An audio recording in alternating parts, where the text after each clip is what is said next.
আমার এখনো মনে আছে যে আমি আমার স্ত্রীকে নিয়ে রাস্তায় রাস্তায় বাড়ি ভাড়া খুঁজতাম এক সময়। মানুষ আমাদেরকে বাড়ি ভাড়া দিত না। বিশ্বাস করছে না? কেন দিত না? কারণ আমার গায়ে সুন্নতি লেবাস ছিল আর আমার স্ত্রীর গায়ে খাস পর্দা ছিল।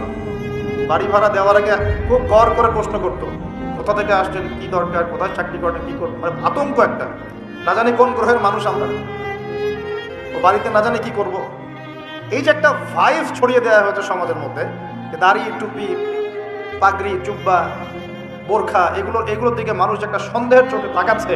এই যে একটা ফ্লো, একটা ভাইব সৃষ্টি করা হয়েছে, আপনাদের কি মনে হয় না এটা ইসলামের বিরুদ্ধে চক্রান্ত হচ্ছে?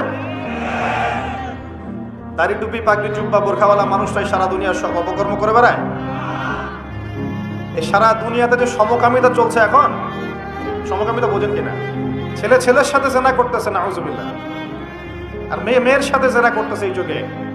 খবর কতটুকু রাখেন জানি না। এগুলো কি মুসলিমরা ছড়াই দিছে?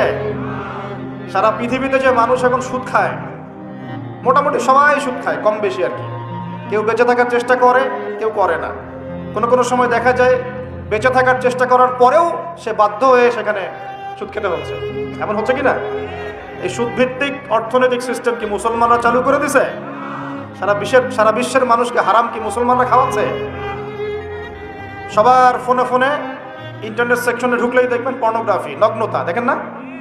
এমন কারো চোখ নাই এটা দেখে নাই, কারণ এটা সম্ভব না এখন এই যুগে। ইন্টারনেটের কাজ যারা করে, ইন্টারনেটে যারা ঢোকে, চোখের সামনে এগুলো পড়বেই, 100%, আলেম হোক আর জালেম হোক, পড়বে না? এই সারা দুনিয়াতে ইন্টারনেট সেকশনে যেগুলো ছড়িয়ে দেয়, মুসলমানরা ছড়াই দিছে। মুসলমানরা ছড়াই দিছে। মেয়েরা আগে একটু পর্দায় চলতো,